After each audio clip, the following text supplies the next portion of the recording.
નમસ્કાર મિત્રો, વાત કરીશું આજના તાજા સમાચારની। આજકાલ મોટા ભાગના બાળકો જમતી વખતે મોબાઈલ જોવાની જીદ કરે છે અને મોબાઈલ આપો તો જ તેઓ જમતા હોય છે। ત્યારે આ આદત ધીમે ધીમે ટેવમાં પરિણમે છે અને આ કુટેવના લીધે તેઓ મોબાઈલ જોવાના ચક્કરમાં ક્યાંક તો ઓવર ઇટિંગ કરે છે અથવા તો અંડર ઇટિંગ કરે છે, એટલે કે કાં તો ભૂખથી વધુ ખાઈ લે છે કાં ઓછું।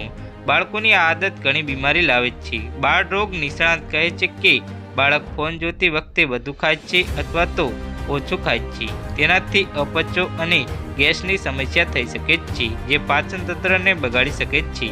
ફોન જોઈને બાળકોની આંખોને નુકસાન થવાનો પણ ખતરો રહે છે। બાળકોની આંખો તાકી શકે છે, જેના કારણે આંખોની સમસ્યા પણ થઈ શકે છે। બાળક ફોન જોતી વખતે યોગ્ય રીતે ખાતું નથી, જેના કારણે શરીરને પોષણ મળતું નથી અને હોર્મોન્સનું સ્તર બગડી શકે છે, જે ખરાબ માનસિક સ્વાસ્થ્યનું કારણ બની શકે છે। ફોન જોઈને બાળકને ખાવાનું મન થતું નથી અને તેના શરીરમાં પોષણની ઉણપ થવા લાગે છે। બાળકનું વજન અને ઊંચાઈ વધતી નથી। યોગ્ય વિકાસના અભાવે ઘણી સમસ્યાઓ થવા લાગે છે। ફોન જોવાથી બાળકોના સામાજિક કૌશલ્યને અસર થઈ શકે છે, જે વિકાસલક્ષી સમસ્યાઓ તરફ દોરી શકે છે। તો હાલ માટે આટલું જ, મળીશું નવી અપડેટ સાથે। જો તમને મારા વિડીયો પસંદ આવતા હોય તો વિડીયોને લાઇક કરી, ચેનલને સબસ્ક્રાઈબ કરી, બાજુમાં આવેલા બેલ આઇકનને દબાવી દેજો, જેથી તમને આવા નવા સમાચારની અપડેટ મળતી રહે।